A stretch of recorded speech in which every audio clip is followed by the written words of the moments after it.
بسم اللہ الرحمن الرحیم۔ السلام علیکم میرے معزز ناظرین، امید کرتا ہوں آپ سب ٹھیک ہوں گے۔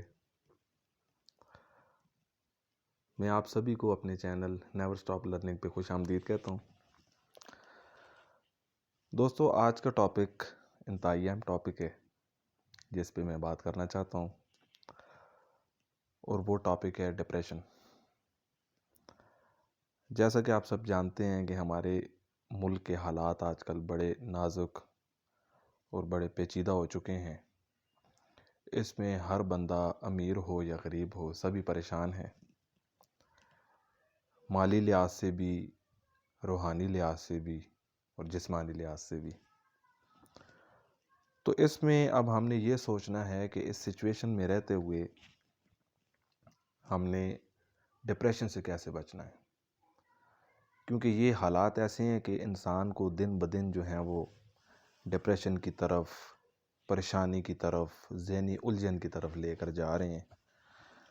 تو ہم نے کوشش کرنی ہے کہ اگر ہم نے اپنی زندگی کو آسان بنانا ہے، اپنی زندگی کو صحت مند طریقے سے گزارنا ہے، تو ہم نے ڈپریشن سے بچنا ہوگا، کیونکہ ڈپریشن ایک ایسا عارضہ ہے، ایک ایسی خطرناک کیفیت کا نام ہے جو آپ کو آہستہ آہستہ موت کے گھڑے تک پہنچا دیتا ہے۔ تو اس میں سب سے بنیادی وجہ جو ڈپریشن کی ہوتی ہے وہ یہ ہوتا ہے کہ عام تاثر یہ ہم لوگوں کے ذہن میں بنا ہوا ہے کہ ہم کچھ بھی کرتے ہیں تو سب سے پہلی سوچ جو ہمارے ذہنوں میں آتی ہے وہ یہ ہوتی ہے کہ اگر ہم یہ کریں گے تو لوگ کیا کہیں گے۔ تو سب سے پہلی چیز جو اس سے ہوتی ہے وہ ہماری خود اعتمادی ختم ہو جاتی ہے۔ ہماری خود اعتمادی، جس کو ہم کانفیڈنس کہتے ہیں، اس کو ٹھیس پہنچتی ہے۔ پھر کوئی بھی ایسا کام جو ہمیں کامیابی کی طرف لے کے جانے والا ہوتا ہے، پھر ہم اس سے رک جاتے ہیں،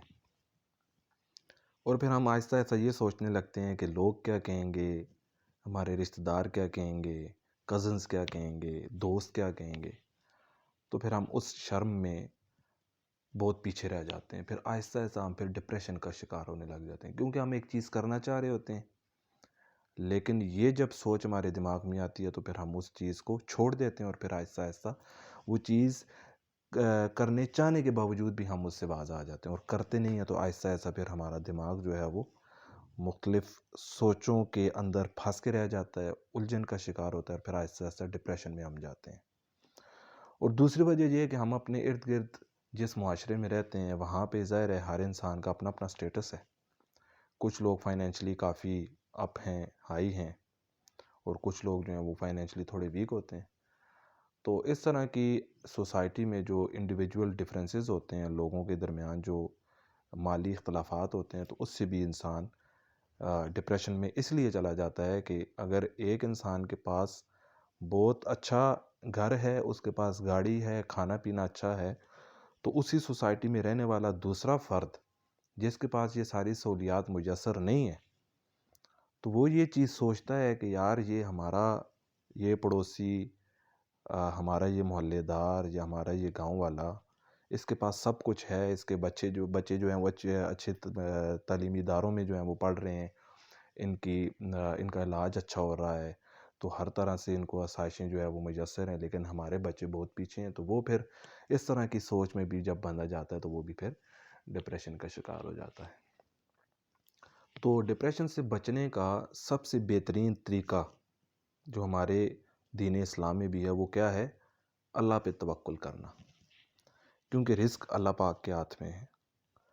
تو جب انسان پیدا ہوتا ہے تو اس کا رزق لکھ دیا جاتا ہے کہ اس انسان کو اس کی ساری زندگی کتنا رزق دیا جائے گا، اس کی زندگی بھی لکھ دی جاتی ہے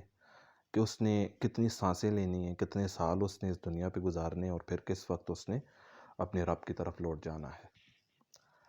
تو سب سے پہلی چیز اللہ پہ توکل کرنا ہے، جو چیز میسر آ جائے اس پہ اکتفا کریں، اس پہ قناعت کریں، اللہ کا شکر ادا کریں۔ اور دوسری چیز کہ اللہ پاک نے آپ کو جتنے وسائل عطا کر دیے ہیں، اپنے ان وسائل کو بروئے کار لاتے ہوئے انہی میں گزارا کرنا سیکھیں، کیونکہ جب آپ دوسرے کو دیکھیں گے کہ اس کے پاس یہ بھی ہے، وہ بھی ہے، ہمارے پاس نہیں ہے، تو اس سے تو پہلی بات یہ ہے کہ ناشکری کا ایک عنصر پیدا ہوگا، شکایات آئیں گی، پھر ذہن ڈسٹرب ہوگا، پھر آہستہ آہستہ انسان جو ہے وہ ڈپریشن میں چلا جاتا ہے، اور پھر یہ ایسی بیماری ہے جو انسان کو کبھی ہنسنے کا موقع نہیں دیتی، اور انسان پھر ساری زندگی جو ہے وہ اس گھڑے میں دھنستا چلا جاتا ہے۔ یہ ایک ایسی دلدل ہے جس میں انسان اگر ایک دفعہ دھنس جائے تو پھر اس کے بعد اس کو پھر واپسی کا راستہ نہیں ملتا۔ اس کو آپ جتنا مرضی ہیں کسی اچھی جگہ لے کر جائیں، اس کا دل بہلانے کی کوشش کریں، اس کو خوش کرنے کی کوشش کریں، وہ پھر اپنے آپ کو تنہا اور اکیلا محسوس کرتا ہے اس پوری دنیا میں۔ تو اپنے وسائل سے اپنے مسائل کا حل ڈھونڈیں، اور اللہ نے جتنا آپ کو دے دیا ہے اس پہ اللہ کا شکر ادا کریں۔ ڈپریشن سے بچنے کا یہ بہترین طریقہ ہے۔ بہت شکریہ۔